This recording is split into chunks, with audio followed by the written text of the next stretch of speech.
Jamen, herzlich willkommen, and hello to all the participants of today's webinar. My name is Uffe Lundgaard, and I'm working at the Business Esbjerg. And together with my partner here, Axel Wiese from Renewable Energy Schleswig-Holstein, we're going to be the moderators today of this webinar with the topic of energy transition, energy sector, with the topics and focus on Power-to-X and also sector coupling and of course hydrogen. These are very interesting topics because we are going through a green transition very much here in Europe, and you may not can see this behind me, but I have a big screen behind me, or a map of all the offshore wind projects that's coming up in Europe and in the world. And that means also that we will get much more green electricity in our system in the future. But in order for us to make the transition possible from black energy to green energy, we of course have to have other possibilities of energy than only just the electricity. And that is where the hydrogen and Power-to-X comes in, where we can now in the future make green energy. And also looking at today's geopolitical landscape in Europe, of course, this has only been even more relevant now than ever. Today's webinar will go through a general overview and also rules and regulations, and of course some of the innovation which is happening now in Denmark and Germany. So me and Axel will be the moderators today, and Axel, would you go through the program for today? Okay, I can do that. Thank you, Uffe, and welcome also from my side, from south of the border. You can see here the program that we're going through. As Uffe said, we're going through the status overview, rules and regulations, and innovation in the hydrogen and sector coupling space. Before that, we'll have a welcome speech from the Ministry of Economics from the state of Schleswig-Holstein. And after the summary and next steps, we will have the opportunity to also go into a networking session with all the presenters.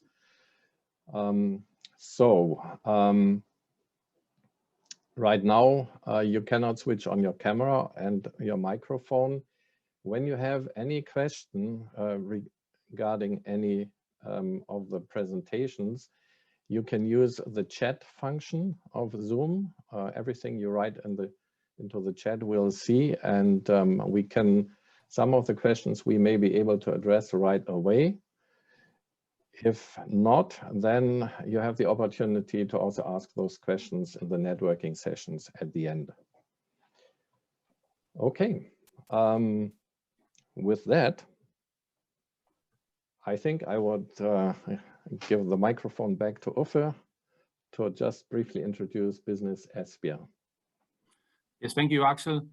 And just to give you a short introduction who we are and why we're doing this webinar and project, I will just go shortly through who Business Esbjerg is. We are a business association here in Esbjerg with approximately 850 company members. And we are responsible for business development here in Esbjerg and Fanø municipalities. And by making sure we do that, we of course are doing network activities. We are also involved in projects like this one, also in terms of workforce.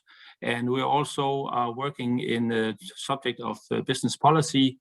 Especially on my area, I'm looking into the energy policies and how we can influence this here in Denmark, and especially for the benefit, of course, of Esbjerg and the South Jutland area.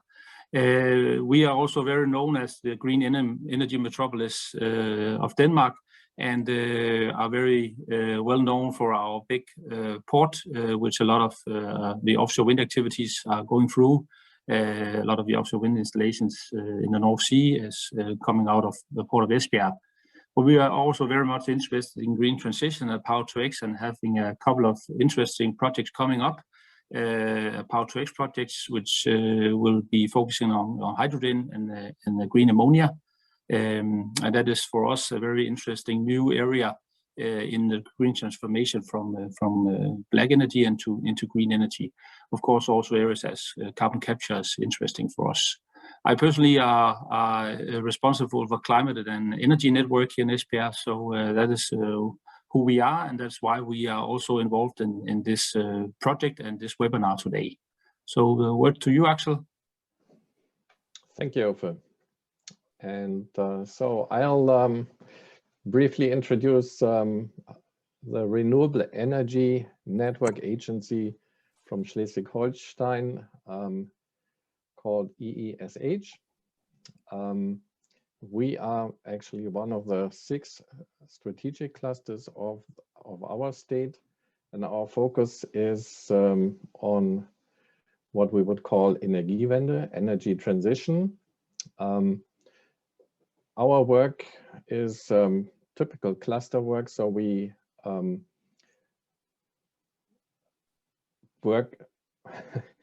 we are supporting our network in everything that they need, basically to drive innovation, projects and partnerships within our network, or of partners from our network with partners from the outside. For example, also companies from Denmark or from south of Schleswig-Holstein. We are always interested in projects on different topics. The final, or the goal that we are heading for is to increase the value creation in our state, and we think that with the energy transition coming now to fight climate change, there's a lot of opportunity to drive value creation in our state and also in Denmark. And I think we have a lot of things in common along the coast, which is also one of the reasons why we're having the session today.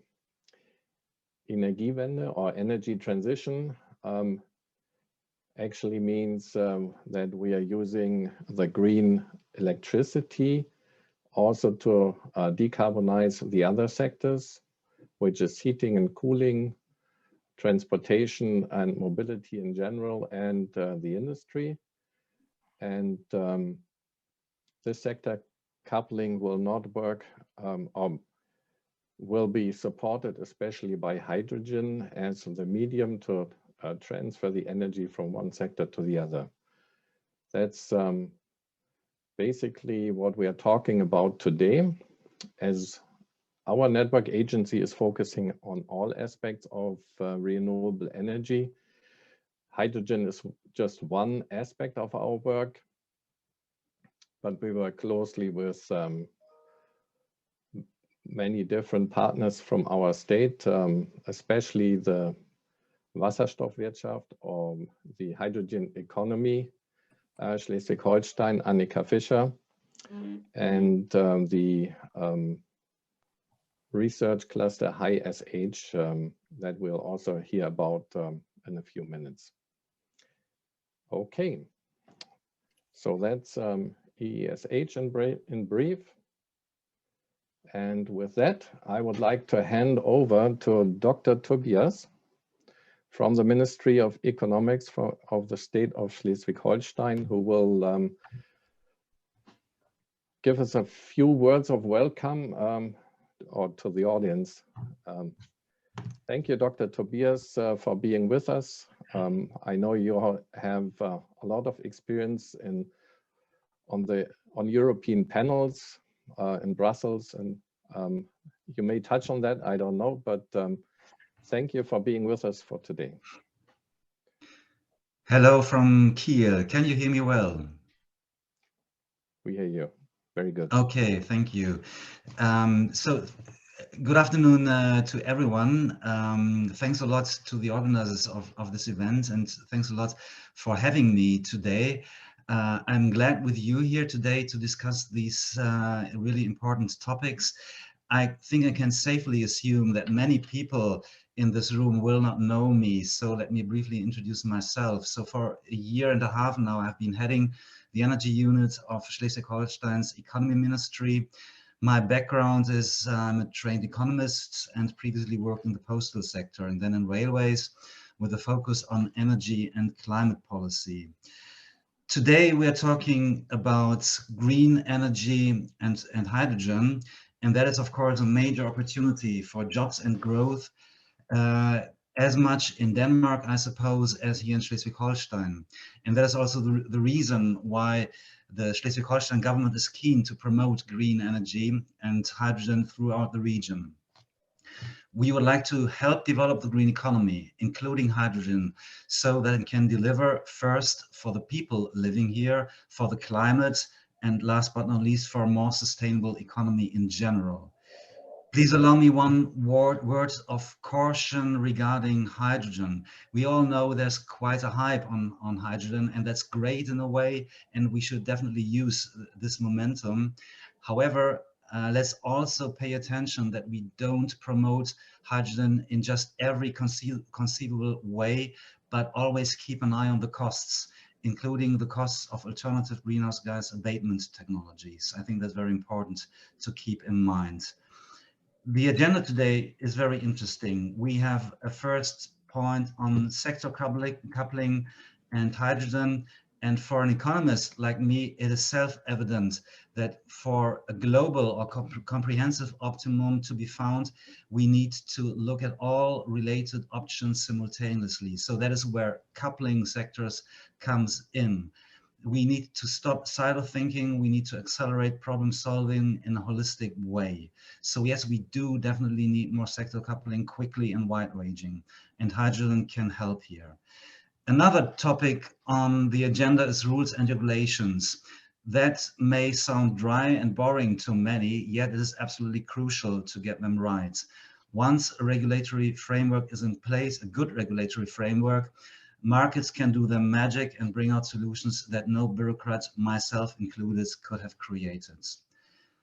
Another topic then is innovation for hydrogen and sector coupling. It's very good to see this topic here on the agenda, because only if we innovate, we can hope to sustain our front runner position over the years. Last but not least, a topic that is not on the agenda, but still so important, and that is cooperation between Denmark and Germany. Having lived abroad for many years in France, in the UK, in Belgium, I'm very pleased to see this also on a personal level. On a business level, I guess it's clear for everyone here in this room that we all can benefit from working together across borders. We should couple sectors and we should couple regions and nations for that global optimum that I referred to before. In these difficult times, cooperation between nations is more important than ever. And making progress together on green energy will help us, and especially Germany, to become less dependent on Putin's oil and gas.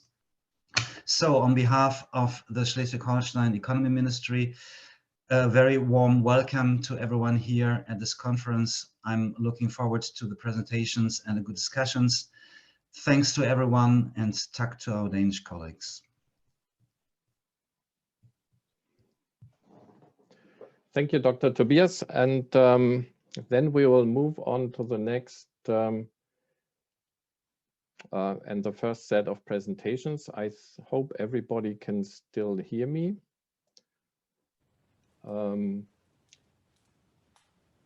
the first topic is the status overview on green energy, hydrogen, and sector coupling. And I would like to welcome Annika Fischer, who will start the session. And she comes from both worlds really, because she studied in Denmark. She studied energy technology there, and also worked for the Danish Energy Agency for 2 years, I think, before she moved back to Germany, and now runs the Hydrogen Economy Coordination Center. And so I think it's great to have you here, Annika, and I would like to hand over to you to give an update on the situation on our side of the border. Yeah, thank you very much for your kind introduction, Axel. I just will try to share my screen. Hopefully you can see my screen right now. Yes. And yeah, thank you for your kind words. Actually, yeah, I lived for 2.5 years in Esbjerg as well, working for the Danish Energy Agency. But since 2021, I moved back to Germany to work for the Hydrogen Economy Schleswig-Holstein Coordination Center. And today, I will also give a short overview of the hydrogen activities within Schleswig-Holstein. So, yeah, let me start to give some general information about the Hydrogen Economy Schleswig-Holstein Coordination Center. Here, the government of Schleswig-Holstein decided in 2020 on the regional hydrogen strategy, which of course also is embedded in the national hydrogen strategy and in the EU strategy. And the aim of this hydrogen strategy is to support the stakeholders within Schleswig-Holstein to build up a hydrogen economy and to roll out hydrogen technologies. In this strategy, there are 8 actions defined, and one of these actions is the implementation, or has been the implementation, of the coordination center under the roof of the Business Development and Technology Transfer Corporation in Schleswig-Holstein. The coordination center wants to increase the visibility of green hydrogen in Schleswig-Holstein, but also we want to increase the visibility of the competencies and the projects in Schleswig-Holstein. And we offer an initial orientation or an initial advising on suitable funding programs on state, federal, and EU level. Here on my next slide, you can see where the hydrogen projects are located all over Schleswig-Holstein.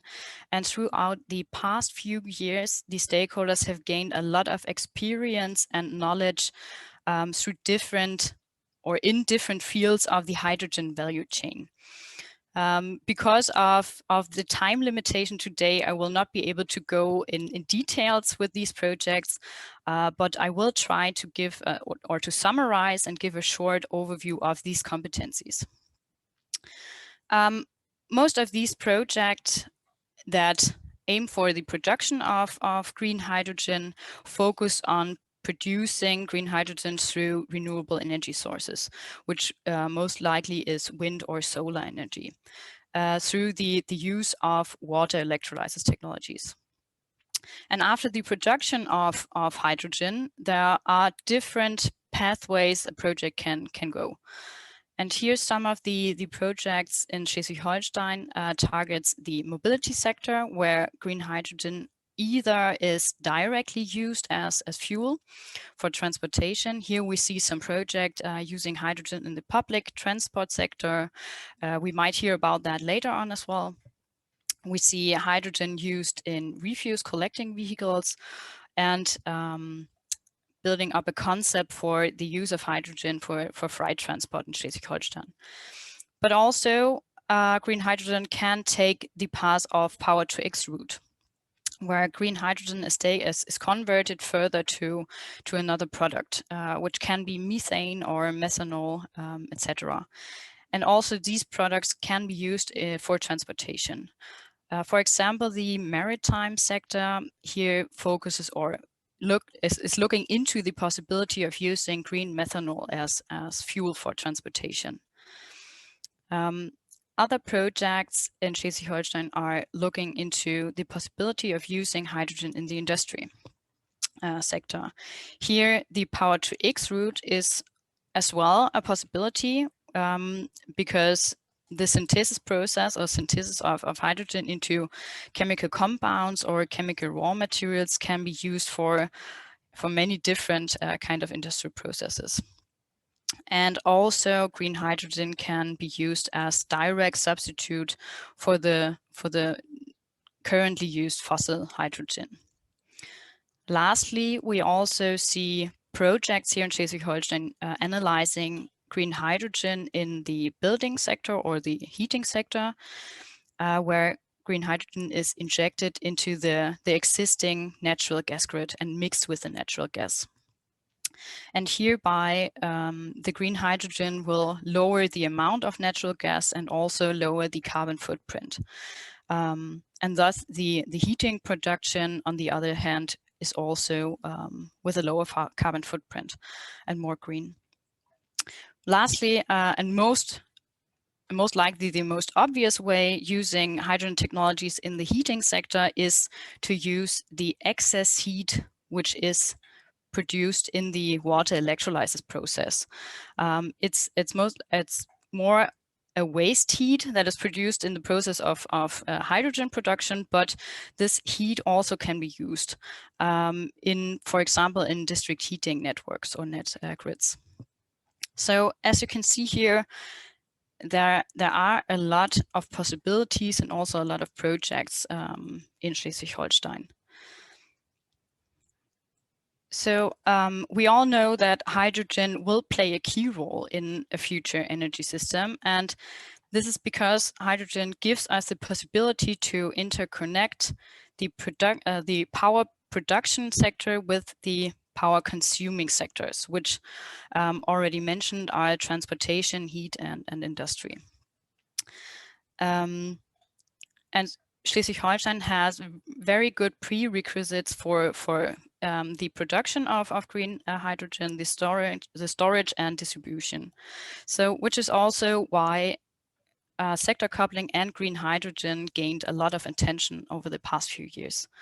Currently, we have, as already shown on the map, 15 active hydrogen projects, where 6 electrolyzers already are installed, and sums up to an installed electrolyzer capacity of approximately 4 megawatts, and we have 5 hydrogen refueling stations. Of course, this sounds not very much right now, but we do see a lot more coming and a lot more already being in the pipelines. So other projects have already been announced, and until 2030, we do see a gradual extension or expansion of the infrastructure and the hydrogen production. We do see currently a planned installed electrolyzer capacity of 1,500 megawatts until 2030, just to give an example here. But we, of course, are aware of that not only Schleswig-Holstein within our borders exists, but also across the border of Schleswig-Holstein, and we do need to cooperate as well. It is very important. So also on a national and international perspectives, we have a lot of activities.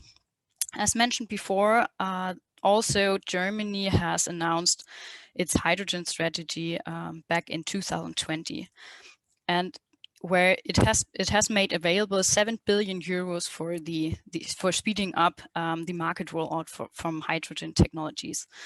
And the main goal here was for Germany was to reach a production capacity of 5 gigawatts until 2030, and another 5 gigawatts until 2040.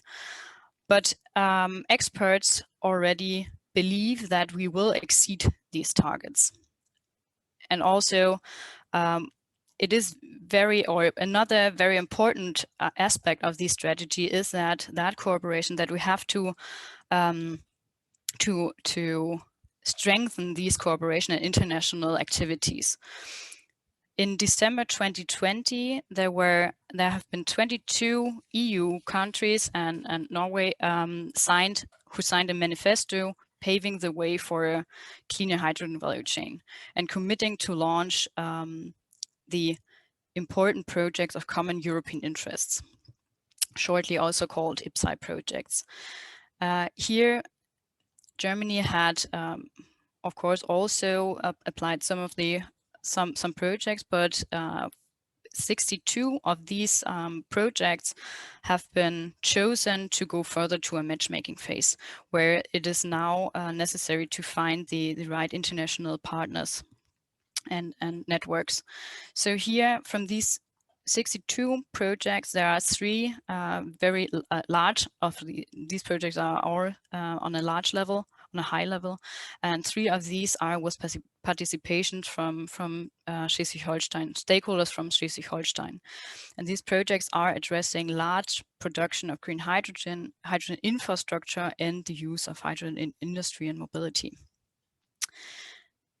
And of course, the overall goal from these strategies and these projects are that green hydrogen must become an easily accessible resource in the future. So to summarize, looking on the time, to summarize, stakeholders in Germany and Schleswig-Holstein as well are very motivated, but not only here in the country, in Germany, we are motivated. We do see that a lot of countries are looking into these topics. A lot of countries are looking into developing power-to-X technologies, developing hydrogen economies. And this is because hydrogen is so important to implement or to create a new energy system. And the expansion of the hydrogen economy is taking place at various levels. We know that still research is also important because we want to make the existing technologies even better. But parallel to that, it is very important to start the practical levels as well. And we do that because on national and regional level, the hydrogen economy is on its way to be built up, and also on the international level, on the level above, we do have some activities already. And we know we already have the most important building blocks. We have the technologies, we have the knowledge, we have committed players, and a strong will to activate the market. But again, cooperation and transparency is very important to plan the next steps, because no one company, industry, or government will reach the Paris Agreement vision acting by its own. So we want that the international multilateral cooperation, we know that this is needed to realize the benefits of a global hydrogen deployment, which is also why I think such events as today are very important, to come together and to talk about cooperation and connections possibilities. So yeah, this is what I brought with me today. I hope this was some good information, and I will be glad to answer some questions either now or in the networking space later on. And by that, I think I will hand the word over to you. Back to you, Axel. Okay, thanks a lot, Annika. I think that was a great start and shows a lot of opportunity for joint projects and businesses. We are doing very well on time as far as I can see. And but I don't see any questions coming from the chat right now. So maybe it takes a few minutes for people to write down questions if they have any. I think we can just move on then to Magnus from the Danish side, and we will introduce him. I may have one question if I may ask for Annika. Sure. I can start off the session then. I see that, and from my perspective, there's a focus in Schleswig-Holstein on hydrogen for buses and a bit more heavy transport. Is that the focus area in the first priority? Because we see more a tendency here in Denmark that the focus is on making jet fuel and fuel for ships out of hydrogen, and not as much as for the buses, as you see in Schleswig-Holstein. Is that correct? Is that the strategy? Yeah, the strategy is more broader, I think, because we do look into the possibility of producing jet fuel as well, or there are projects looking into that, producing jet fuel as well. Also the refinery in Schleswig-Holstein. We do not have a huge industry here, but the industry companies we have do look into that as well, and also some maritime projects, as I mentioned, do look into using methanol. But yeah, most of the companies within the hydrogen economy in Schleswig-Holstein currently, or within the topic of mobility, do look into how to get the green hydrogen as soon as possible into the economy. And this might be using public transportation method and heavy duty transportation. Yeah, okay.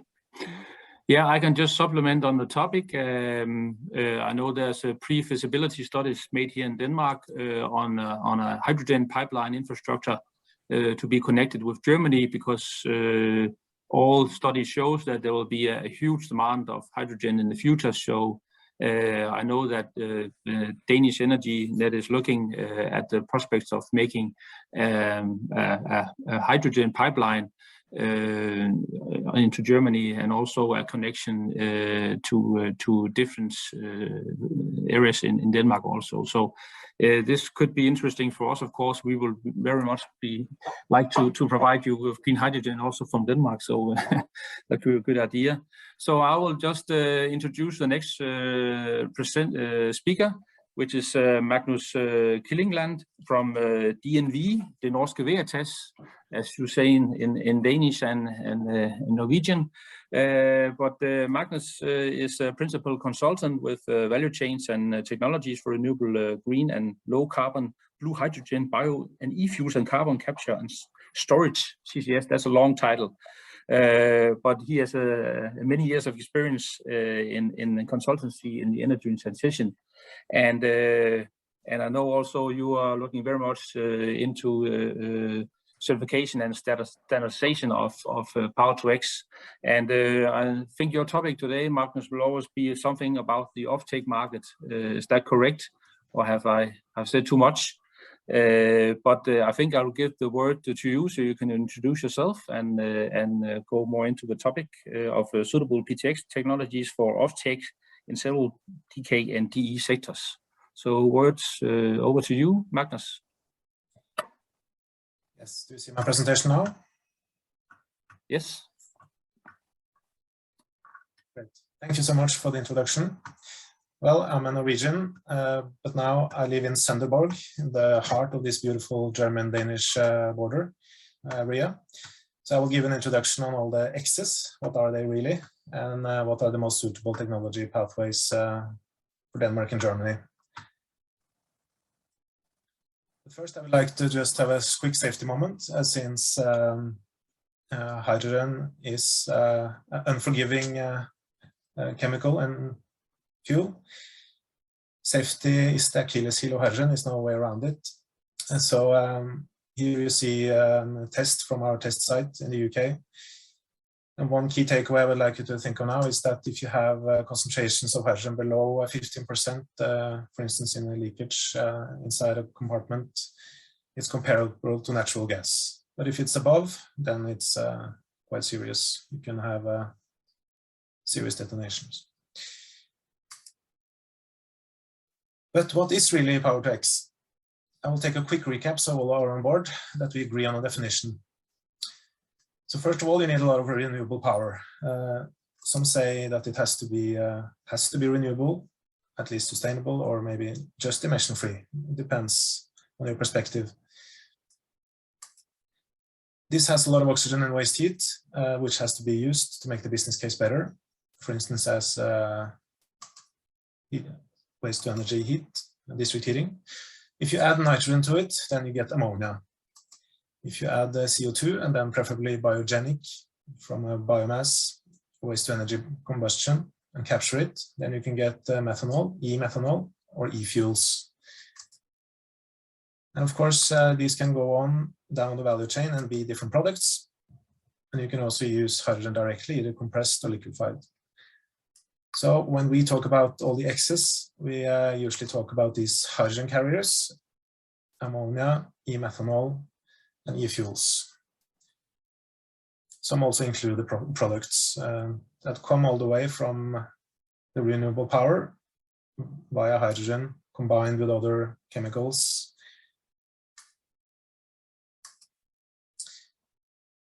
Just a recap also on the historical content. We have actually done green hydrogen and electrolysis before. For instance, in Norway in the 20s and 60s, we made hydrogen from hydropower and also ammonia fertilizer. And now it's time to try it again. But of course, the challenge now is to scale it up.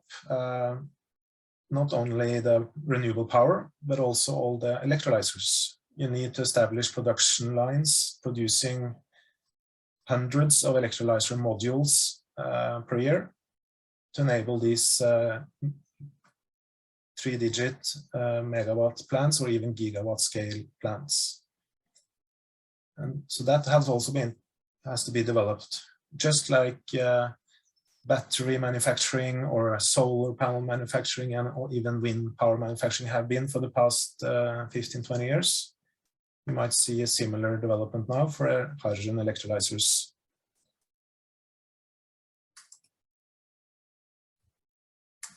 You might have heard a lot about colors. You have the gray and brown and black hydrogen with its traditional steam methane reforming. And then you also maybe heard about blue and other colors which capture the CO2. That's not what we're going to talk about today. We're talking about electrolysis. Power to X, you need power, electricity. And that is being done in some scale today. For instance, chloralkali processes or electrolyzer connected to the grid. But if the grid power is not clean, then it will not be better than gray actually. It could actually be worse if you have grid connected electrolyzers and the grid mix is fossil. So that means that we talk about green, onshore or offshore electrolysis. But you can also, of course, make renewable hydrogen from biomass and biogas. We also talk about now renewable and low carbon hydrogen instead of the colors, for instance, in the EU strategy, but also in the US and China. And that means you also put levels on these emissions. Like, for instance, 3 kilos of CO2 per kilo hydrogen in the EU is defined as low carbon. And the same also in the US, below 6 and China below 4.9. So that kind of drives the decarbonization of the hydrogen production. You get extra funding, you can get good score on your reporting if you are below these levels. And of course also mitigate the climate change. So let's have a look at how you can produce it. The traditional way is to integrate it with the refineries, and also gas grids, and that you use it directly in clusters. What we see now is that a lot of pilots of small-scale electrolyzers are located next to the gray clusters, and you start to feed green hydrogen into the gray and start replacing that gray. But we also see plans for offshore production, either at hubs or islands, where part of the offshore wind power may be hydrogen, and then also maybe a pipeline from that island or hub onshore. There are some good examples on both Danish and German projects. But you could also do it decentralized offshore, for instance, and that means that you have electrolyzers at the bottom of the wind turbine, or even if it's floating, you can have the electrolyzers integrated into the turbine, which is being explored in the North Sea, a bit further north, the Norwegian North Sea. And then globally, in the Middle East, South America, and Australia, it's more focused on off-grid, large scale, because you have very favorable conditions for hydrogen production. That means you have to ship it by boat as ammonia, for instance, or liquefied hydrogen. The question is, are you close to a gas grid or not? Do you want to produce on or off grid? We see that if you are more than a couple of gigawatts and more than 200 kilometers away from the shore, and you want to produce hydrogen, it means it might be more cost effective to produce hydrogen than sending the power on shore. And the most relevant cases for hydrogen production in Denmark and Germany is this three that has been marked.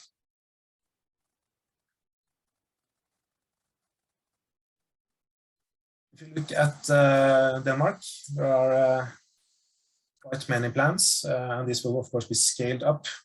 And in the south region of Denmark, it's planned about between 2 to 3 gigawatts. That's about half of the Danish plants until 2030.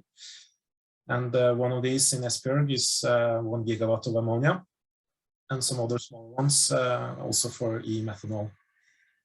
And in addition to these that are around 100 and above, there are many small ones now with 1 to 2 and 20 megawatts being planned.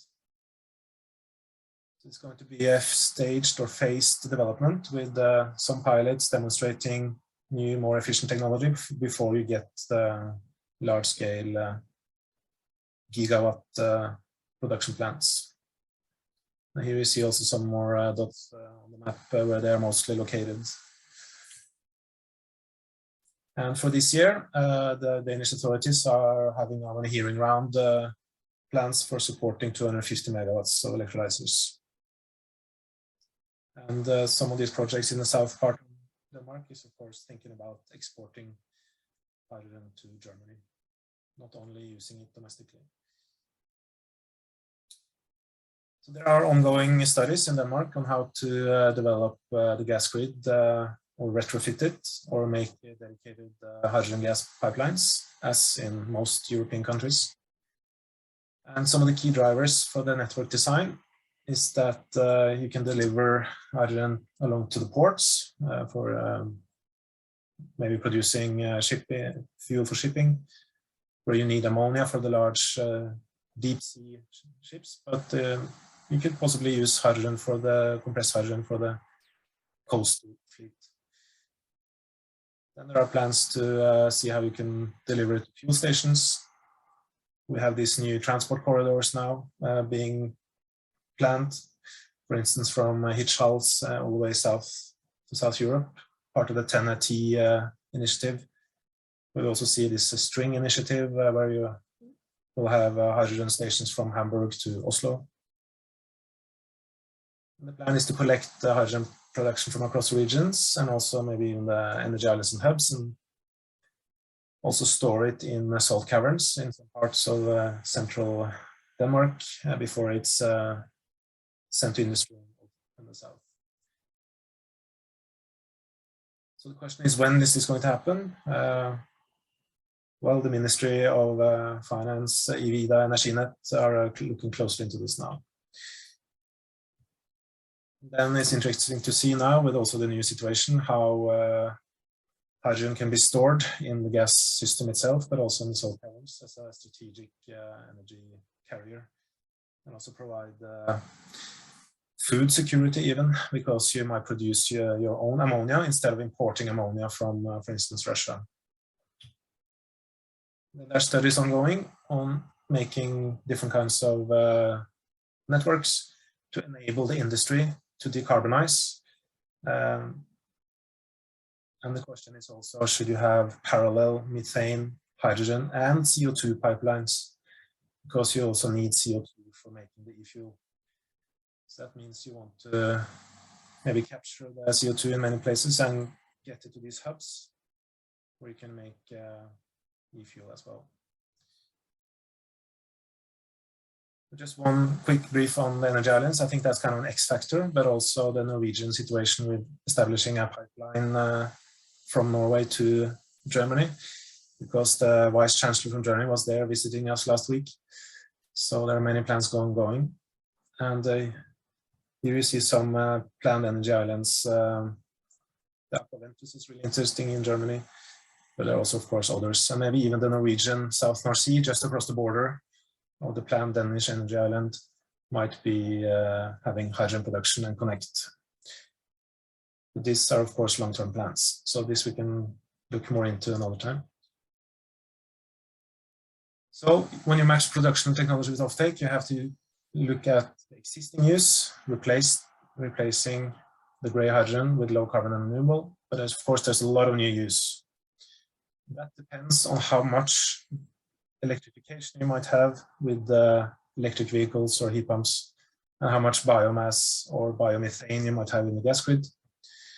What we think in DNV is that you will get now the first ammonia projects going online, because that's an established commodity. It's easy to get green hydrogen into the green ammonia value chains and start replacing the gray ammonia. And also when you have very high gas prices and some places you have low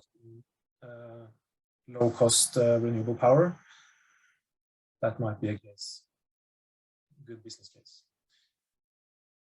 And then, as I said earlier, replacing some of the gray hydrogen with green is also a first kind of low-hanging fruit. Then also getting some of the heavy-duty trucks and buses on with fuel cells using pure, high-purity hydrogen.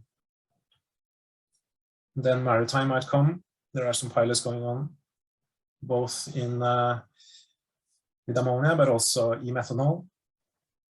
Then the challenge is to get this sustainable CO2 and establish new plants, unless you do co-processing in existing refineries. So reusing existing infrastructure is also a key takeaway.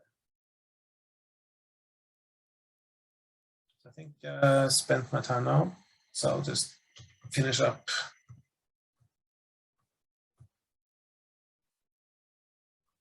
This is how a gigawatt scale electrolyzer plant can look at, and we need 5 or 6 of these in Denmark. So there's going to be a lot of development, but also a lot of planning and development from the regulatory side, both doing it safe and fast. I think I'll finish there, if I spent my time. Yes, thank you, Magnus. I think we have it's okay with the time. I think we have still 5 minutes, so no problem. I think there was a question in the chat. I will just take that one. Have heard from demand for trains as well. That's a question. I'm not sure if it's just a statement or a question, but train. Is it possible also to do hydrogen trains? I've heard about a project in France. Yes, there are many pilots now for trains having fuel cells in them, and especially in the more remote locations where you might not have that electric grid. It's a good use of hydrogen. Yeah. And that's a question from Jan Peter. Why not onshore decentralized with connection to local heating net? But I think that's also the case that you will do that. If it's possible to do a connection to local heating net, it is also expensive to do that. Yeah. Yeah, and we see that some projects don't want to get connected to the grid because that has a lot of costs. So they want to be off grid when it comes to the power grid. Yeah, exactly. What are the plans for DME demethylizer? When will it be preferred in comparison to methanol, hydrogen, and ammonia? I think you should see the chat if you can, Magnus. I'm not sure I'm pronouncing it correctly.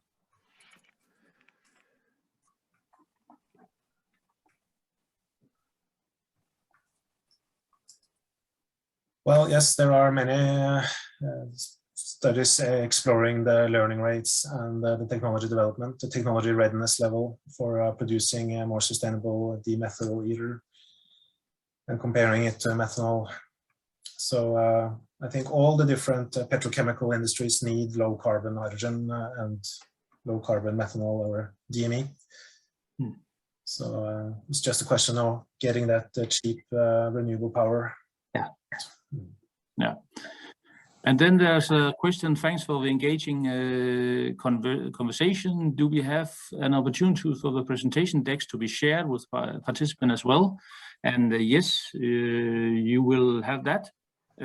Hopefully, if the speakers will have their consent for that. But yes, we'll do follow up with an email and a link for the presentations. So we'll make sure of that. So thank you very much, Magnus, for this presentation and insight and outlook on what's going on right now in the market. I think it's also from my perspective, I see the opportunities very high here for hydrogen and our e-fuels due to the fact that we can decentralize it and also use it, and it's much more comparable to our situation today by just example as fueling, for example. It's a little bit easier than electrolyzing, for example, heavy transport. But thank you for that, and I think I'll give the word now to Axel, who will present our next topic and the first speaker in the next topic. So head the word to you, Axel. Thanks very much. So our next topic are rules and regulations, and there's a lot of rules and regulations right now, a lot of them also from the times where we didn't think about green energy and hydrogen. And it's interesting to see how the situation is on both sides of the border. We're starting with Jürgen Meereis from Germany. He's a physicist and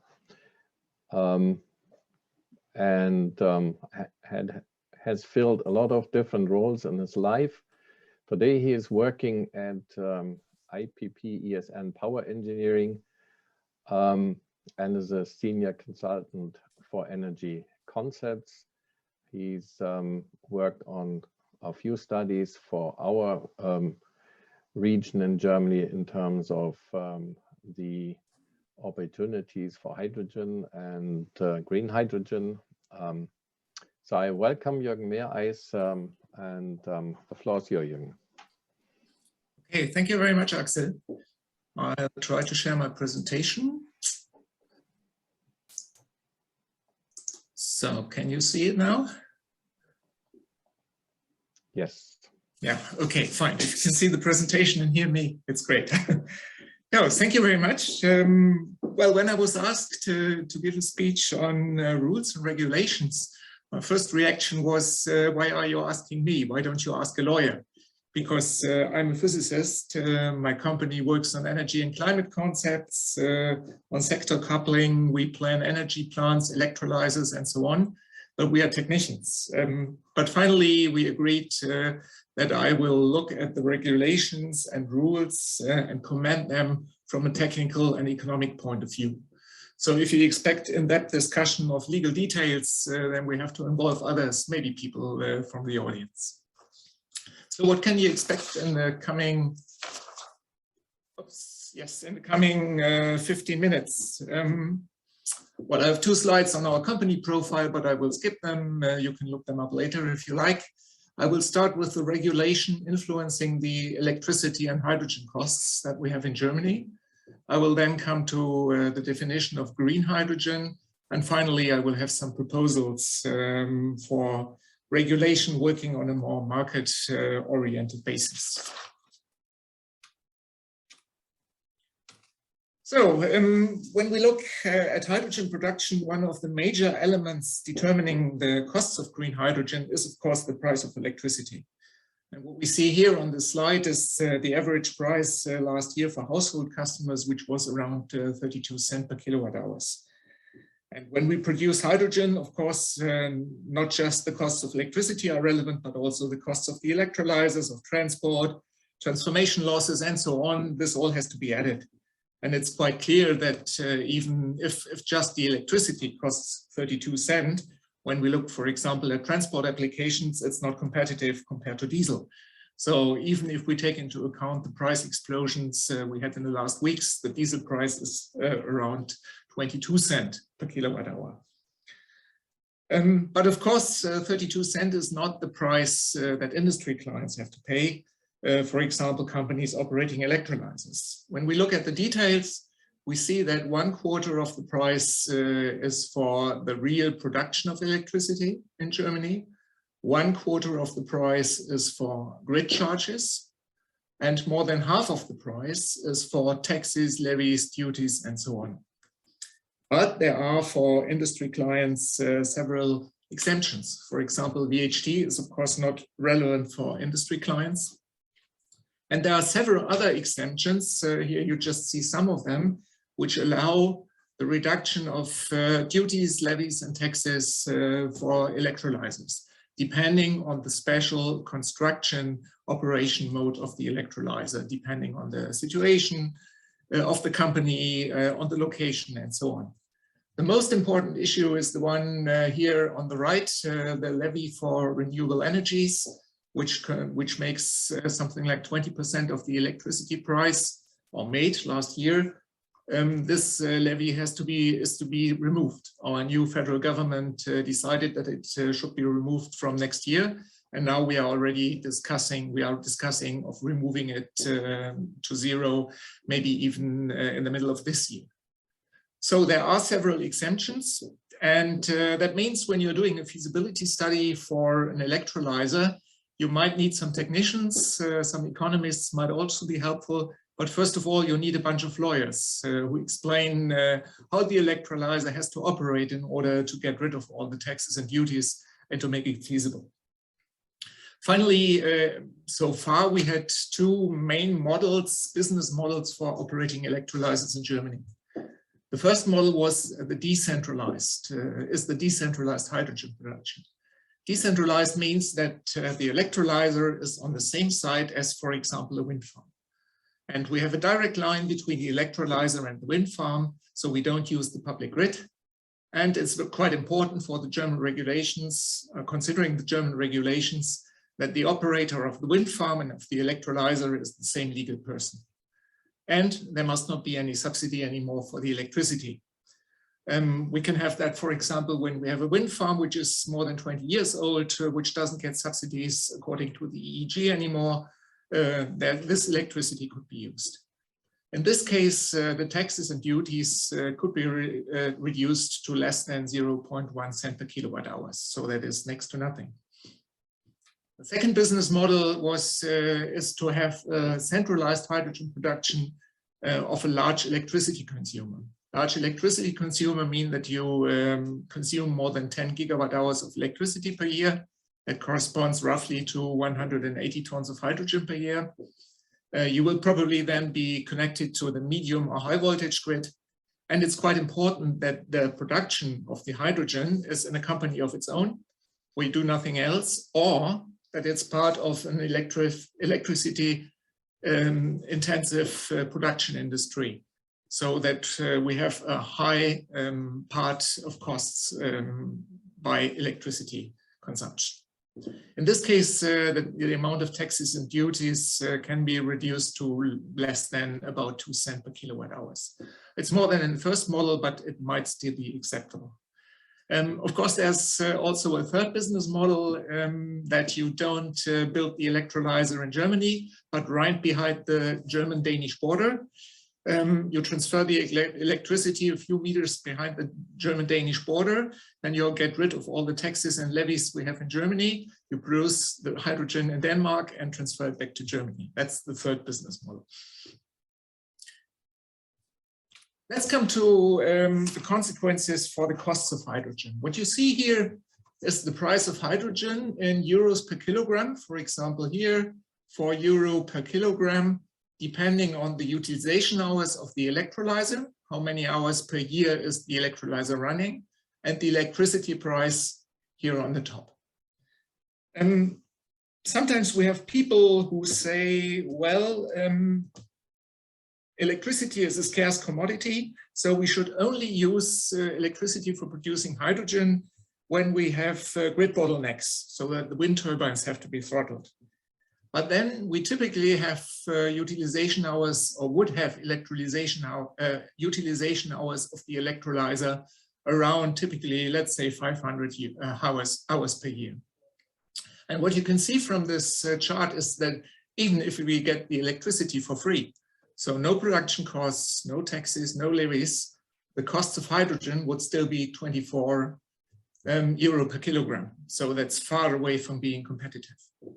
But if we operate the electrolyzer, let's say 4,500 hours, that's something a wind farm can provide, not a single wind turbine, but a wind farm. And we have electricity costs of 3 or 4 cents per kilowatt hours, then the price of hydrogen would be around €4 per kilogram. And that corresponds to a diesel price of €1.20 per kilogram. But of course, we have to keep in mind, these are just the production costs. So compression, transportation, the operation of the filling station and so on have to be added. And we also have to take into account that we are still in a ramp-up phase. That means we don't have a mass production yet of electrolyzers and all other components of the hydrogen economy. So these costs that are given here on this chart will significantly reduce in the coming years. Let's come to the question, what is green hydrogen? We have a regulation in Germany that gives us a definition on green hydrogen, at least indirectly. It says the electrolyzer must run less than 500 hours per year. 5,000 hours per year, sorry. It says we have to use electricity from renewable energy, and at least 85% have to come from the German price zone, so from Germany. The rest, up to 50%, come from neighboring price zones like Denmark, Austria, or whatever, and the electricity must not be subsidized. Green electricity means that when we have grid supply, we have to prove it by the National Register of Guarantees of Origin. And when we have a direct supply, the electrolyzer on the same site as the wind farm, for example, then we have to have simultaneous production and consumption. This German regulation, which is still quite new, says that it has to be revised once we have an EU regulation. But the question is this regulation still relevant? Because the main purpose of this regulation was to define under which circumstances the electrolyzers can be exempted from the renewable energy levy. And as I mentioned before, the renewable energy levy will be removed in Germany anyway. So the question is, do we still need this regulation? Well, I think in principle, yes, because we still will need a definition of green hydrogen. But as I said, this regulation is going to be revised once an EU definition is available. So it makes sense to look at what the EU is planning. I know that Michael in the next speech will go into that in more detail, so I will make it just quick. We have some criteria which are similar to the current German regulation, for example, simultaneous production and consumption, no subsidies for the electricity production and so on. But we have one big difference. The EU regulation stipulates that only new power plants, for example, wind farms, may be used to produce green hydrogen. And this is, I think, quite a problem. First of all, I think it's dangerous because maybe most of you will remember the EU discussion on taxonomy. When you remember the EU discussion on taxonomy, it will come into your mind that, for example, nuclear power is regarded as a green energy by the European Union. And the consequence might be that red hydrogen produced from nuclear power, France is planning lots of new nuclear power plants, will also be regarded as green hydrogen.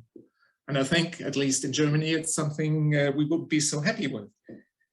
So when we take into account EU trade regulations, it might be very difficult to ban red hydrogen from future hydrogen grids because EU might regard it as green hydrogen. But that's just one aspect. I think the philosophy of this regulation that new power plants have to be used is that hydrogen shouldn't take away electricity from other applications. And that implies a priority for direct electrical implications. We have this discussion, for example, or this controversy in the transport sector. We have people who say, don't use hydrogen because there are lots of conversion losses, there's low efficiency and so on. Use battery applications, direct electric applications. I think that's okay for passenger cars, but it doesn't make sense for long-haul trucks, and it doesn't make sense for waste collection trucks who operate in the rural area where they have large distances to cope with. But we still have supporters of an all-electric world. And that leads to the philosophy that hydrogen should not take away electricity from other applications, so that we need new plants to operate electrolyzers. The question is, does that make sense? I think it doesn't, because in the future, when we get rid of natural gas, when we get rid of coal, when we get rid of nuclear power, at least in lots of European countries, the production of electricity will be even more volatile than it is today. And on the other side, we have a demand which has always been fluctuating and which will even increase, because we want to operate heat pumps by electricity, we want to load our electric cars, and so on. So if we imagine that we have, let's say, 1 week in November with a lot of fog, hardly any wind, no sunshine, then it might become difficult to operate heat pumps, to load electric cars, and to use all the other electric applications that we have now. So we need energy storage.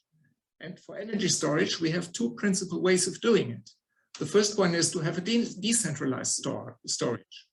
For example, in the form of hydrogen, in the tanks of waste collection vehicle, in the filling stations, and so on. That's one way. But if we are in favor of an all-electric world, we also need hydrogen in order to stabilize the grid. Because we aren't Austria, we aren't Norway, so we don't have pump storage power plants. We need some other way, and the only major other way that I can see is hydrogen. So the point is, we need hydrogen anyway. We can't build up a future energy system without hydrogen. And of course, it is necessary to increase the production of green electricity, but general provisions for hydrogen, like not more than 5,000 hours of electrolyzer operation, or like you have to commission new wind turbines or whatever, they aren't helpful to build the energy system of the future. So what is the alternative? I think the alternative is a market-oriented one. If there's lots of electricity in the grid, the electricity should be cheap. And if there is a lack of electricity in the grid, the electricity should be expensive. Now you will say, or you may say, yes, we already have this. When we look at the prices at the EEX, at the electricity exchange, their prices depend on the situation of the grid. But the point is, that's just the part of the electricity costs which is for production. The main part of the electricity costs, I showed that at the beginning, are taxes, levies, and so on, and they are constant. So for most of the electricity consumers, the electricity price is not very much changing depending on the situation of the grid. And I think in some years we will have smart meters and so on, so that even household clients can measure the electricity consumption and can connect it to the situation of the grid. So we could have really fluctuating prices of electricity, including the price of, let's say, the electricity tax, including the grid charges and so on. Then the prices of electricity would really fluctuate. And then electrolyzers will automatically operate grid beneficial, because they wouldn't operate if the price of electricity is too high. And then we wouldn't need anymore all those regulatory law mechanisms, but we would have market-oriented mechanisms, and I think they would work much better than regulatory frameworks. So, thank you very much for your attention. Thank you, Jürgen Meereis. There's actually one question from the auditorium in the chat, which says we are in a time trap here. There will be no business plan and no investment without a decision in the delegated act. So what do we need to do to complete the delegated act faster? Well, that's a question we have to ask the EU. I don't know. Of course, we need a clear framework. We have to know what the framework is, and it's better to have a bad framework than to have uncertainty what kind of framework will come. So I hope that the delegated act will be there soon, but I'm not an EU insider. Maybe Annika can comment on this, I don't know. I hope we will have the regulation soon, and I hope they will be market oriented. Okay. I wouldn't have any further questions right now. With that, I would then hand over to Uffe. Maybe he has a question, otherwise he can introduce Michael Madsen.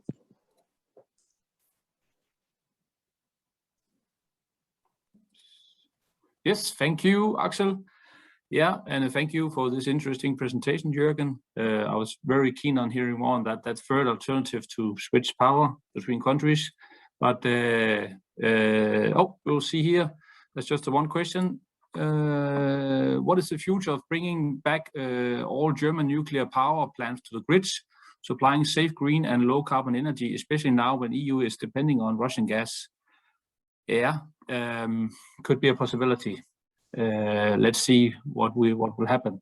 I don't know if you want to comment on that, Jürgen.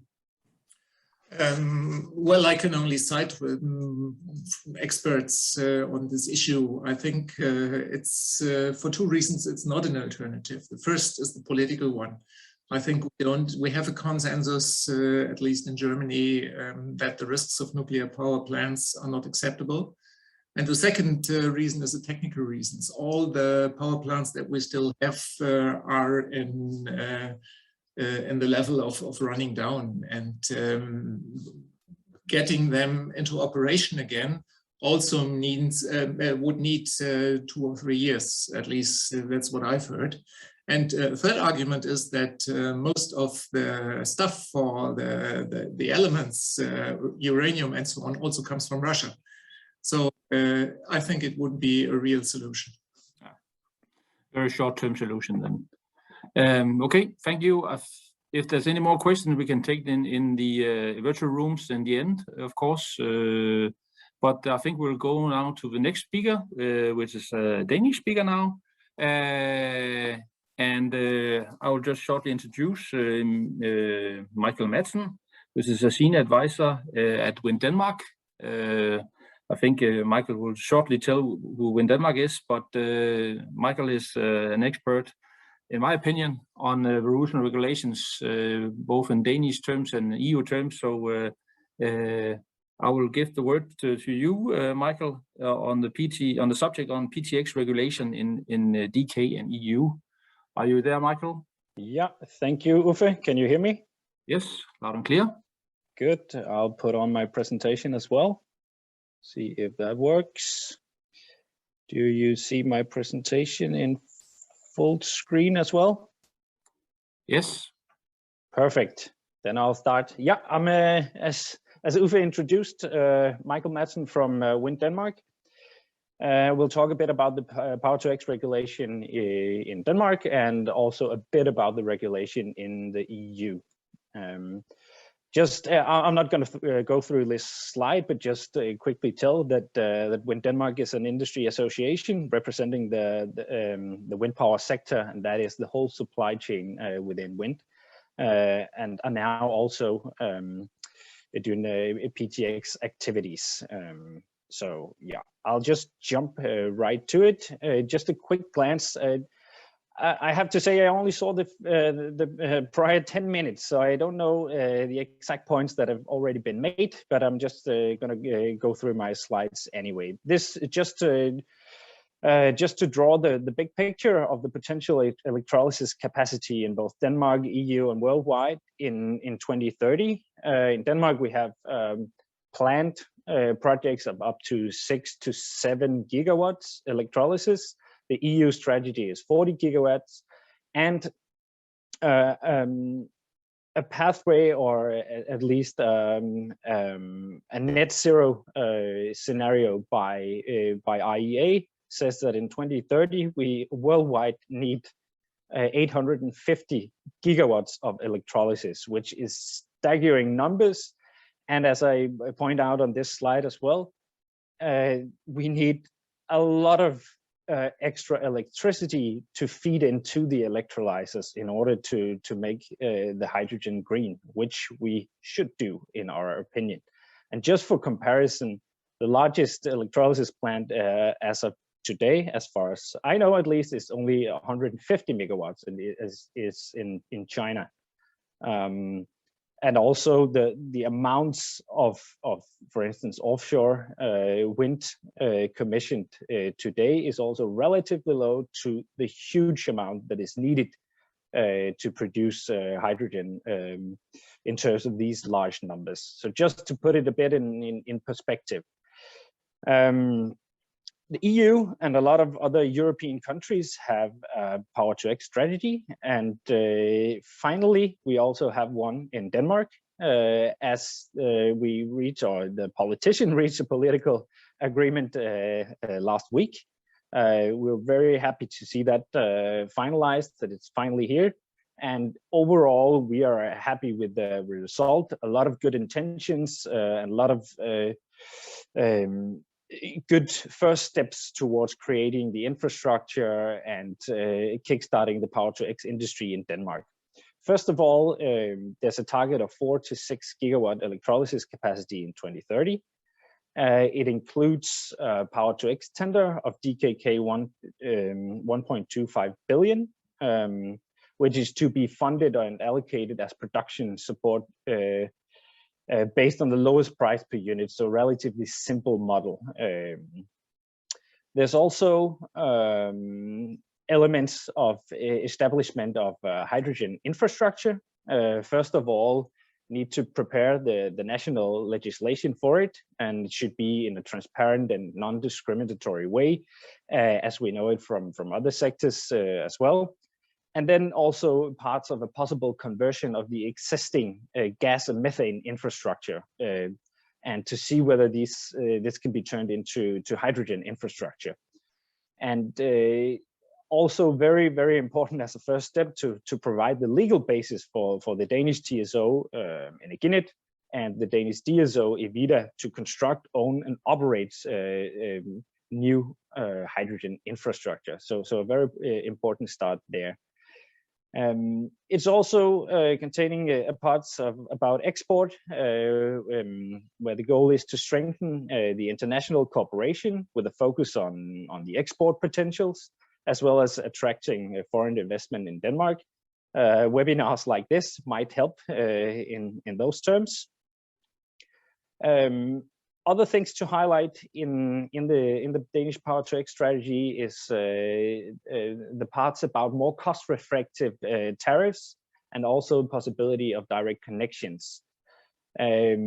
First of all, the political agreement, or the Power-to-X strategy, is allowing geographical differentiated consumer tariffs, and also the so-called local collectivized tariff.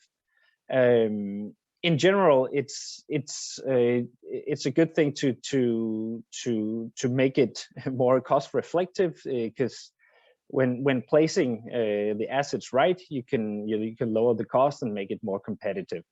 And that's also the whole meaning behind allowing private direct connections between renewable energy assets and consumption from, for instance, electrolysis. It's increasing the incentives of the co-location between the different the producing and consuming assets, and can thus minimize the cost of grid expansions and the use of the grid in general. And that is lowering the overall costs and hopefully making the Danish Power-to-X more competitive. In terms of the EU regulation, which is pointed out in the Danish Power-to-X strategy, it says that the Danish government and the political parties will ensure the uniform European regulation for Power-to-X products. That could, for instance, be in terms of the Delegated Act and the greenhouse gas reduction requirements, also pointed out in the EU legislation. And also ensuring ambitious requirements in the EU Fit for 55 package, which is very important for driving the Power-to-X market and the demand for e-fuels and such. Another very positive thing in the Power-to-X strategy in Denmark is what is called the Power-to-X task force. It's supposed to be a one-stop shop for the regulatory processes of Power-to-X projects across the traditional sectors, and each traditional sector have, at least in Denmark, its own specific authorities connected to it. And these sectors are the electricity, gas, the potential new hydrogen infrastructure. Then there are environmental issues and safety issue. The purpose of this task force is to ensure the knowledge build-up and the efficient administrative procedures, and very important as well, the permitting. We have already seen in terms of commissioning renewable energy assets, permitting is a huge issue. It's a huge issue both in Denmark and I know for sure in Germany as well, and in general in the EU. So this is a way of securing that this should be done better when talking about PTX projects in the future. Another very important point is in the agreement or the strategy is the renewable energy deployment, or at least there's a very important guiding principle that Denmark should be net exporter of renewable energy in 2030. And that's very, very positive at least from our side, and it means a net exporter of green electricity, green hydrogen, and also e-fuels. Even though we think the strategy is a very, very good start, there are a few things missing in it as well. First of all, I said the intention of being net exporter is very, very positive, a positive signal, but we need a specific plan, a specific strategy for the increased and accelerating renewable energy deployment. And it was highly needed yesterday, and even more now, especially in terms of the geopolitical and energy situation at the moment with Ukraine. Yeah, so in general, need to speed up and accelerate the renewable energy deployment. The first Power-to-X tender is positive, but we think that more funding is needed to really kickstart this industry and make it competitive, because the Danish Energy Agency expect that the first funding of a bit more than 1 billion DKK will give 200 megawatts, but the goal is 4 to 6 gigawatts. So there's a bit of a gap here, and we think it's unrealistic that without further funding, all the rest of the projects would be fully merchant. Then there's also a lack of more consumer-oriented incentives. As of today, we have a huge price difference between the fossil fuels and the Power-to-X or e-fuels, and this price gap needs to be reduced significantly.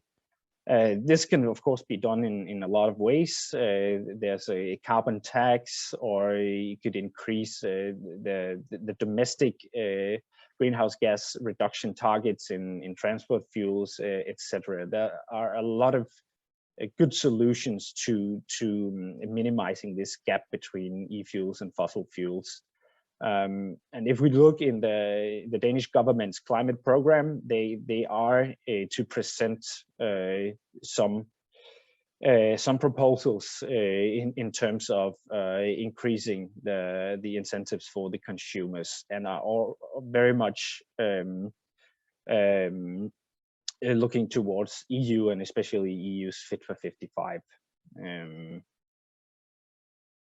If we go to EU and the delegated act on the renewable fuels of non-biological origin, this is to be prepared in terms of the RED II from 2018. To describe it in short, it sort of sets the framework and the requirements for when Power-to-X fuels can be considered as a green alternative to the fossil fuels, and as a start count towards the EU's reduction target in the transport sector. And with the Fit for 55 proposal, this in that proposal, it's extended to all sectors, so not only the transport sector, but the Fit for 55 is only a proposal. And as I heard just before, the question also, when will this delegated act come? We could just say that it has not yet been presented, not yet adopted, but from what I hear, it will be there soon. But then again, that has been said for quite some months now, so we don't know yet. What we know as of now is that there has been some worrying drafts that has been leaking. in at least from our perspective, but some very restrictive requirements. And just to put a few words on our overall position of this, we think that the EU regulation should have the right balance, and the right balance is always easy to say. But what I mean by that is that we need to ensure that the hydrogen and the power-to-X fuels are genuinely green. It has to be a legitimate, sustainable product being sold. Otherwise, we as an industry will get into trouble later on. So it has to be a genuinely and green product that we are selling. But on the other hand, the rules and regulation should not be so strict and thereby prohibitively expensive that it's not actually practically possible. So this balance is very, very difficult to find. And I guess that's also why the presentation of this delegated act has been postponed. Just a few words on some of the strict things in the delegated act that we have seen in some of the leaks. The latest from, I think, a few weeks or a month ago.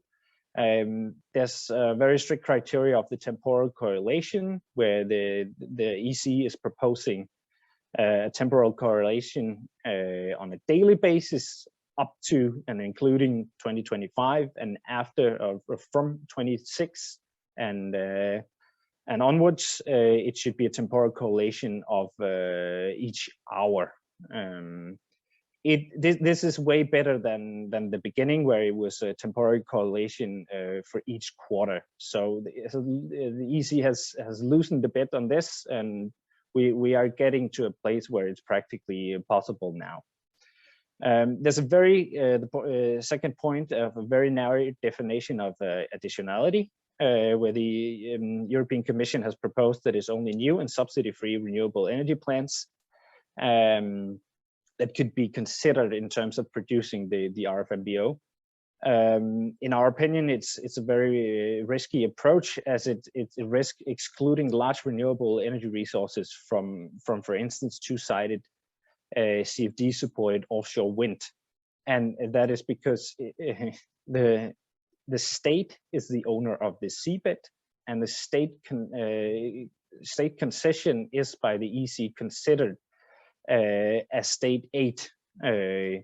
So this, if that holds from the EC, it will rule out a lot of offshore wind throughout Europe. So we have proposed a net zero support approach instead. And I can see that Uffe is getting on the screen now, maybe because of the time running out. Yeah. So I think I will just stop now, Uffe, and open up for questions. Yeah, you'll get the slides afterwards, and are welcome to contact me or ask questions now or later. Thank you. Yeah. Thank you very much, Michael. You have a lot to say, of course, and that's why 15 minutes is not enough on this topic, because it's extremely relevant for the whole market of PTX in Europe, of course. And then we haven't even looked into the global perspective of this, because if we take all the variations that Magnus showed us in how you produce hydrogen, of course, we will have a very blurry view, and maybe certification wise be difficult to really certify how green hydrogen is, but hopefully we can do that in Europe and correctly. And if you have additional questions for Michael, I think we will stay also in the virtual room afterwards. We have a session afterwards, then we can go more in details with this, because this is a difficult topic. But I think we have to move on to the next one. Thank you very much, Michael. We're not clapping around here, but a virtual clap. But I'll leave the word now to Axel, because we're going to the next topic, which is innovation, which is also very important, because this is here where all the small and medium-sized companies really have to show how they can be a part of this industry. Ship today will be Thomas Vos-Alers and Gustavo Ferraz de Luna from the Energy Cluster Denmark organization.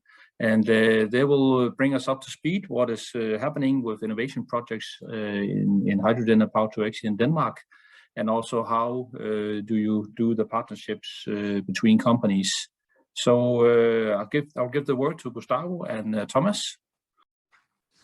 Thank you, Uwe, for this kind invitation and the opportunity to present Energy Cluster Denmark at this webinar.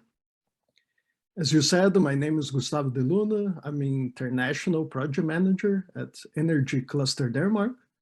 I would like to start our presentation by giving introduction about our organization.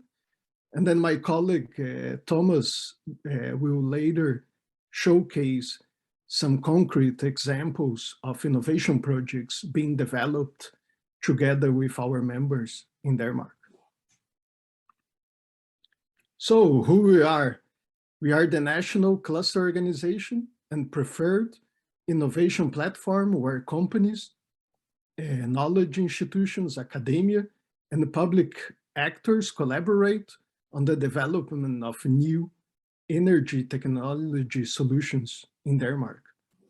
Some quick facts about our organization. We have a large project portfolio where we develop together with our members, roughly 400 million euros of total value through the 59 innovation projects that we currently working with, and those are both national and international projects.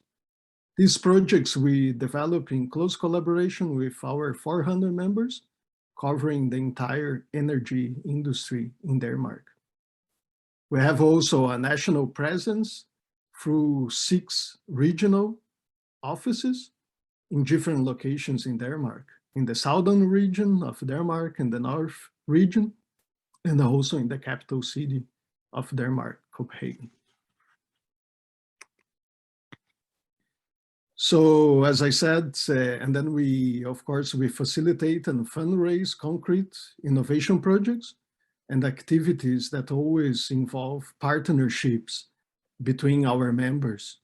Those small and medium-sized companies, market-leading companies, usually working as problem owners in our projects, and then leading research and knowledge institutions. When we collaborate, we collaborate throughout the different focus areas, and we develop these innovation projects and activities within these areas in the energy industry. For instance, the energy production, Denmark has been a pioneer in offshore wind development with more than 30 years experience since the first offshore wind farm being commissioned in the world, Vindeby. Today, for instance, the port of Esbjerg is a world leader hub in port and logistics within offshore wind, enabling the development of offshore wind in the North Sea region. So when it comes to international activities, that's my area of responsibility in our organization. We collaborate with 30 selected cluster partners, organizations, lookalike organizations like ourselves, throughout 16 international markets. So as you can see, the names and the geography is, of course, Europe as the extension of the Danish market, but also other countries outside Europe that are currently developing and having high ambitions when it comes to development of energy projects worldwide. So the way we collaborate with international partners, international organizations, we have our cluster-to-cluster strategy. We collaborate with leading energy clusters in the focus areas that I have mentioned. We foster for collaboration and facilitate collaboration of Danish knowledge institutions. We focus on research and development. We also have innovation as a key area, and these are both innovation activities such development of workshops, hackathons, but also in regard to EU-funded projects. And the third pillar of our international work regards supply chain development, where we help other regions around the world to build energy supply chains in their regions.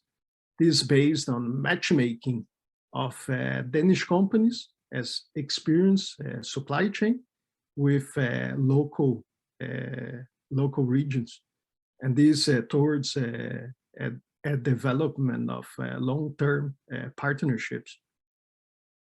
So the key message on my side, it is that we, Energy Cluster Denmark, we are open for collaboration with German organizations on these proposed areas.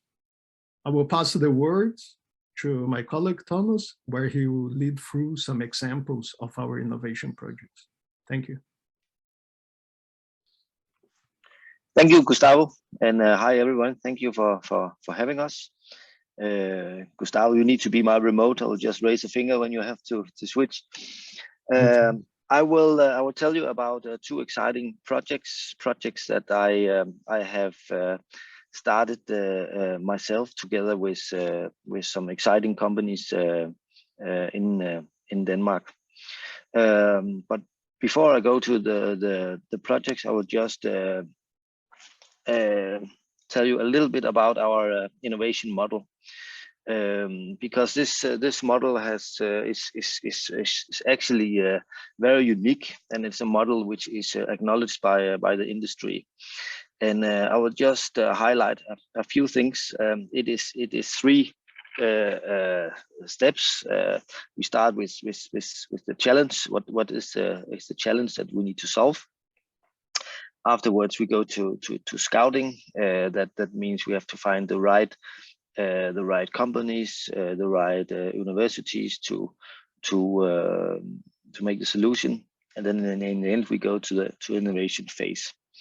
But the first highlight I would make, that is the fourth step in challenge. That's a problem owner commitment, and that is Gustavo mentioned before. We have a problem owner. And what is a problem owner?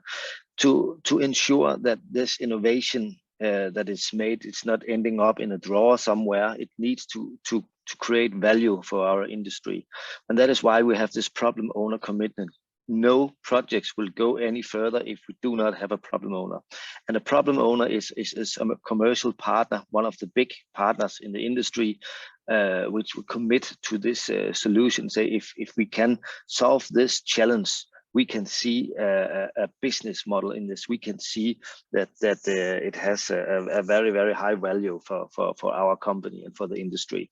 So that is very important before we move on. And then this stop go no go gate to the next phase, which is scouting. In the scouting phase, we find the fitting funding for this project. When we have the funding granted, then we move to the innovation phase and develop and test and validate the solution, and then the commercialization comes in the end. So that is a model that secures us to that this innovation will end up making value for our industry. Yes. Then the two projects that I've brought, the first one is MOS, molten salt energy storage, with these exciting partners. If you go to the next slide, Gustavo. Molten salt is all about that we receive some, as you can see here on the left side, we receive the energy from our renewable energy source. And then we have a salt, the liquid salt that gets heated and transported from the holding tank to the hot tank above, and this salt will circulate to the boiler, which creates steam, which is turned into both electricity and district heating. So why is this so special? That is, it's special because we have achieved the ability to deploy a new type of salt, and this is actually achieved by a first phase of the project where we focused on the corrosion control system. Because when you heat this type of salt, it gets very aggressive at these high temperatures. So we needed to find a material that could withstand the salt. We achieved that, and that is why this MOS project has now entered the second phase, where we are actually building a demonstration. A demonstration facility in Esbjerg. And there's a lot of interest in this project. If you go to the next slide, and one of the reasons is that this is a combined heat and power solution, and which can handle all kind of different technologies. So that looks very promising. Yes, Gustavo? Okay. Yeah, just a small fact. Where are we right now? We just entered the second phase. We have the proof of concept. We have the chemistry control system design ready. We have this new salt type, which has a very high potential, and it's actually 75% cheaper than normal nitrate salt. So that makes the business case very strong. And besides the funding, we've just received a private investment for 19 million Danish crowns. So that looks there's a lot of interest in this project. Yes. Then there's another project which is very interesting for you also. Is offshore hydrogen wind turbine. And that is all about building an electrolysis facility directly on the wind farm offshore. Next slide, please. Yes, this project is all about access to low-price green hydrogen, and it's together with partners Siemens Gamesa Green Hydrogen Systems. What is the unique in this project, the innovation? If you go to the next slide, what we want to do is that we want to take the electrolysis when it's turned into hydrogen on the wind farm offshore. We want to compress it to a minimum of 80 bars and then transfer it directly to shore. So it is actually can be connected to a future hydrogen grid directly. So no need for substations or compressors or anything, directly from the wind, and that makes a huge, makes very cost effective, as we've calculated here, minus 23% than an ordinary way to do it as you do it today through a substation and taking it to shore and compress it at shore. Yes. That was very fast. The two projects. I would just highlight our. We have this international business to business in October, where we there's a lot of opportunities to network and share their knowledge and be a part of these projects as well, if you're interested. Our contact information, both mine and Gustavo, are on the next two slides, which will be shared with you later. You are very, very welcome to reach out if you have any questions or interest in these projects or want to participate in future projects. We are very, very open from that.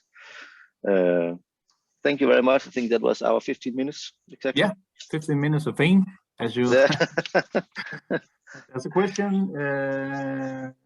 Thomas, are you planning, it's from Jürgen, one of the other presenters, are you planning to convert all the offshore electricity to H2, or will you bring also electricity to the grid? So is it only H2 in the project, or as a hydrogen, or would there also be two entrants? Yeah, in this project, that's only the hydrogen, the H2. Yes. So there's a business model for that concept. Yes. Yeah. Okay. And the innovation is to be able to pressurize the hydrogen to a minimum of 80 bars and offshore. I can tell you right now, that's a difficult part. And right now we have achieved to go from 30 to 55 bars. So we are slowly, going there. Yeah. Okay. Okay. Thank you. And I just to wrap it up. Thank you for the presentation. And I think, Thomas, if a company is interested in talking to you, they can call you and say they have an idea, and then you will go through the innovation model and try to help them. That's correctly understood? Exactly, yes. We will be more than happy to help you and find a good collaboration. Yes. Good. Thank you very much, Thomas and Gustavo. And that was the end of all the presentations. We'll just do a short summary and then we'll go into the virtual rooms. This has been a very interesting topics we've been through today, both with a general overview and the rules and regulation, of course, in this innovation part. And I'll just, I think Axel will say something also, because we have to remember our sponsors here also. But before he will do that, I'll just tell you that we, of course, will follow up this webinar with a mail. And of course, we'd like to have you do an evaluation of this webinar.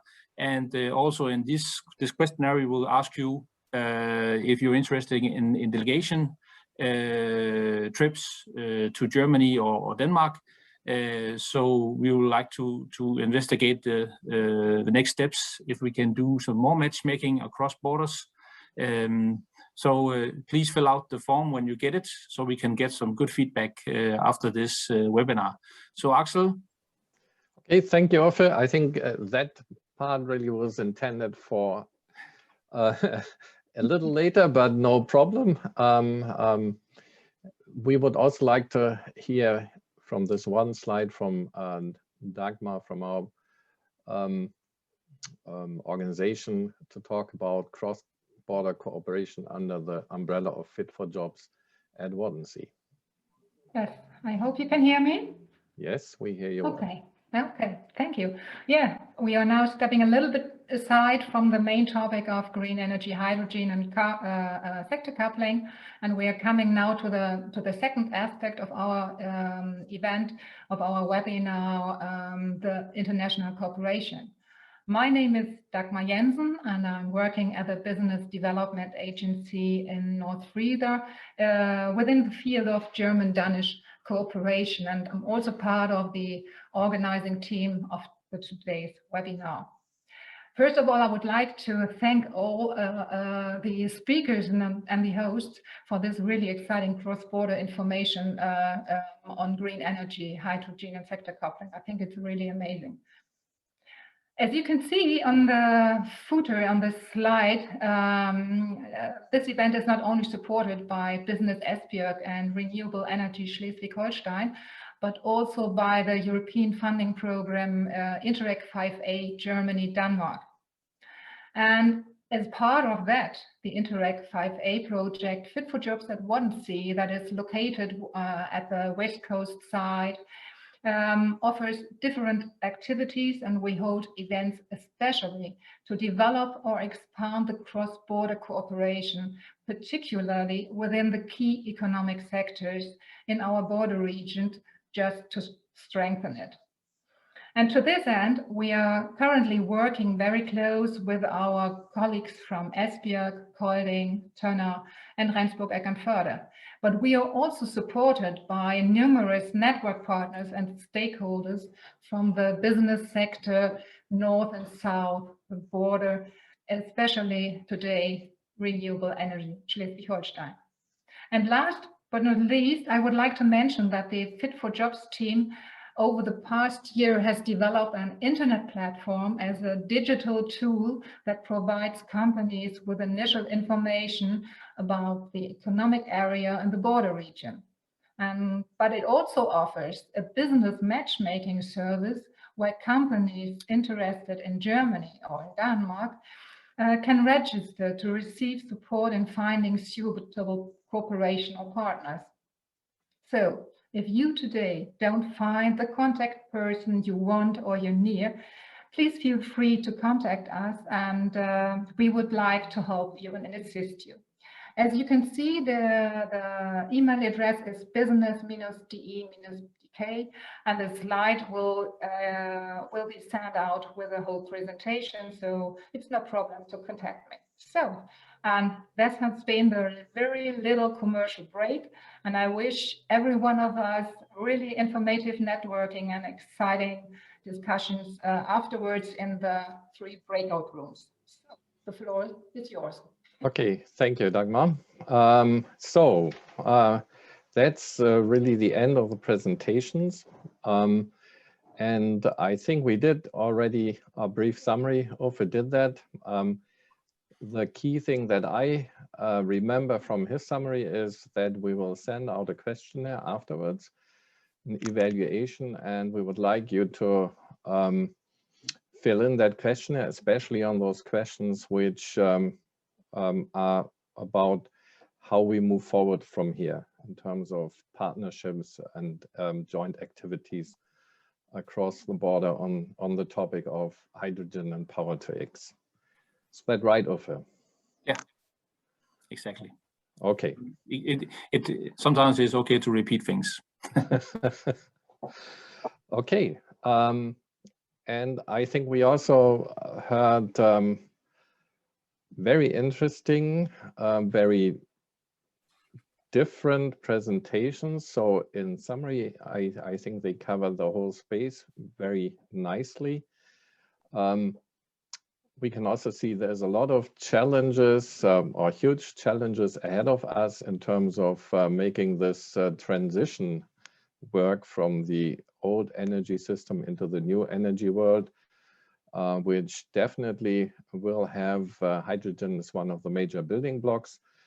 But the high numbers of green electricity and hydrogen that are needed for that are, well, astonishing, at least impressive.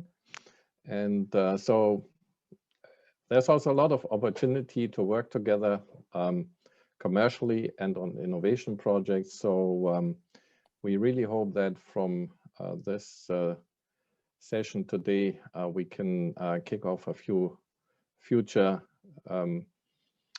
successful projects and corporations. And we are not done with the whole session yet. Uffe, if there's anything you would like to say for the summary, then do that. Otherwise, we'll move forward. It's okay, yeah. Okay. You wrapped it up. Thank you. Then we are now ready to step into the networking part of the event. We will have the opportunity to network with the presenters in 3 virtual rooms. I can see there's already a white window opening. I think that's a little early. We will have 3 rooms, and each room will host the presenters for each of the 3 presentation topics. So room 1 will be on the status in the 2 regions on both sides of the border. Room 2 will be the presenters on rules and regulations, and room 3 from the innovation side. And if we look at the next slide, that should show you how you can get into the rooms. At the bottom of your screen, you should actually see a grid with a name breakout session. When you click on there, you actually get a window opening with those 3 rooms I just mentioned. You choose one of the rooms and click on the blue word, which is German beitreten, which means join. And then you can meet the presenters and other people in that room. If you want to leave that room, you can also do that by pressing the red button in the right-hand lower corner. And then you can go to the breakout session button again and choose another room to join. So with that, I think we are ready for the networking now. I look forward to meet some of you in one of those networking rooms. Please make use of that opportunity. It's a unique opportunity to meet those experts and fellow people from the field. Enjoy the session. It'll last about 30 minutes. You can, as I said, change rooms and have fun.